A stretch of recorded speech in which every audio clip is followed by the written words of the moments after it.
Ready? Good morning everybody. मैं doctor Kundan Kumar, निर्मल काया physiotherapy centre Patna. जैसे कि हमने आप लोग के साथ बीच बीच में हम ये वीडियो बनाते हैं और आप लोग के साथ सामने हम आते हैं, इसका में एक ही मकसद है कि फिजियोथेरेपी के इम्पोर्टेंस को आप लोग के सामने लगाना और आज के तारीख में ये कितना इसका महत्व है ये आप लोग को भी समझना है।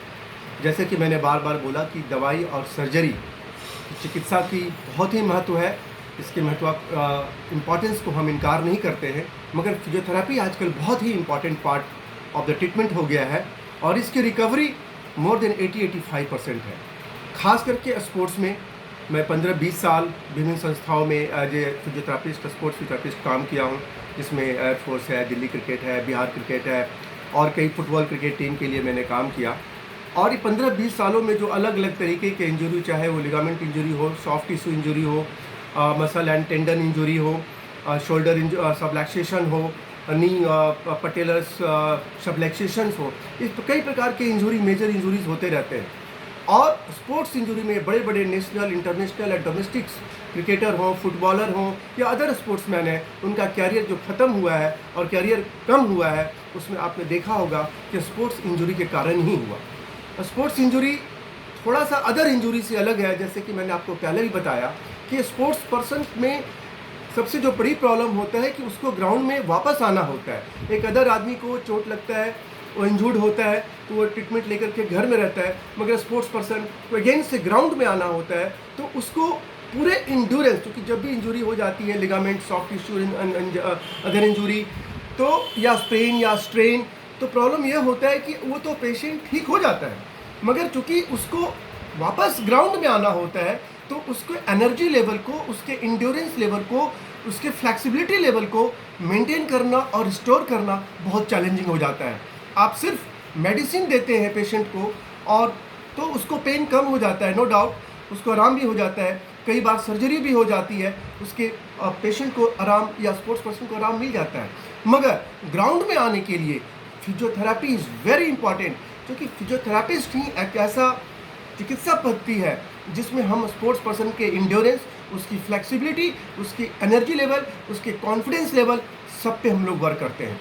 एंड हम आज छोटा सा आप लोग को इन्फॉर्मेशन देंगे कि फिजियोथेरेपी बहुत बड़ा है, it is a long subject.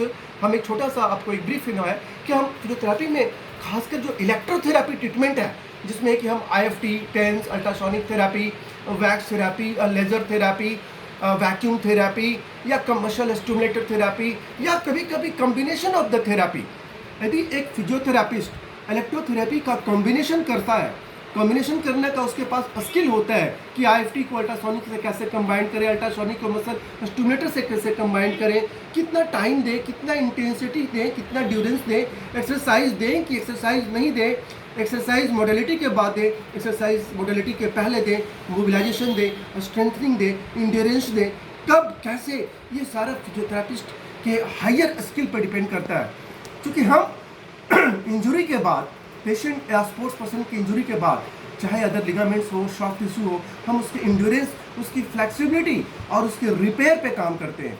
क्योंकि मेडिसिन इज़ ओके, साथ साथ चलता है, मगर आप ये सारे इलेक्ट्रोथेरेपी की जो मॉडलिटी जिसका हमने बात किया, ये रिसर्च है, ये रिसर्च के थ्रू पाया गया है कि जो भी हमारे सॉफ्ट टिश्यू स्ट्रक्चर्स, लिगामेंट्स हैं, जो जिसके वो बनते हैं बहुत सारे chemical, collagen fibre, calcium, phosphorus, minerals, other कई सारे प्रोडक्ट मतलब कंपोजिशन होते हैं जिससे हमारे टेंडन्स, मसल, लिगामेंट का फॉर्मेशन होता है। एंड इलेक्ट्रोथेरेपी ट्रीटमेंट उसको रिपेयर करता है। एक फास्ट, जैसे हमारा कपड़ा फट जाता है तो हम उसको स्टिच करते हैं, तो स्टिचिंग टाइप एक प्रकार से हम ये कह सकते हैं कि इलेक्ट्रोथेरेपी ट्रीटमेंट जब हम देते हैं, it's a type of stitching, उसको रिपेयर करता है। हमारे प्रोटीन सिंथेसिस को, हमारे लिगामेंट्स में जो कोलेजन्स जो होते हैं वो केमिकल्स, और हमारे बॉडी के जो कुछ कई सारे हार्मोन्स हैं, कई सारे ग्लैंड्स हैं, उसको एक्टिवेट करता है। हमारे ब्लड फ्लो, बहुत सारे मसल सूख जाते हैं जब इंजरी होती है, चाहे वो इंजरी शोल्डर में हो, हिप में, एनीवेयर हो, तो मसल सूखने लगते हैं क्योंकि वहाँ पे ब्लड का फ्लो हैम्पर हो जाता है।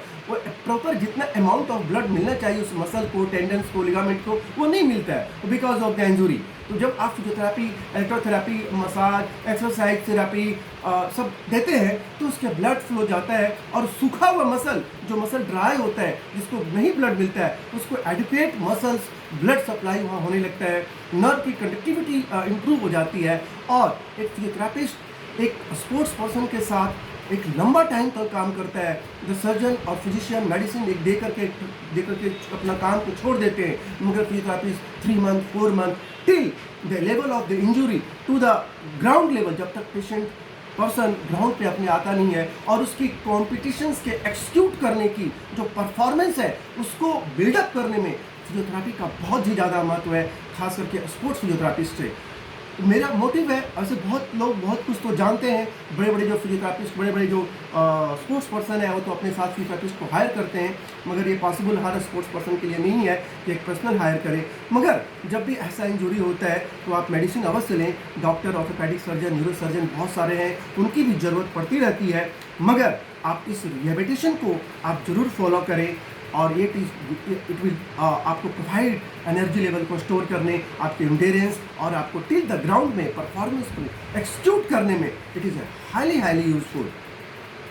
तो आप हमारे इस वीडियो के माध्यम से थोड़ा सा एक आपके अप्रोच को मैं पहुंचाना चाह रहा हूँ। इट इज़ नॉट पॉसिबल कि मैं पूरी फिजियोथेरेपी पढ़ा दूँ इस वीडियो से, मगर एज ए स्पोर्ट्स इंजरी में electrotherapy treatment is very useful to rebuild and improve the skill and performance of any sports person.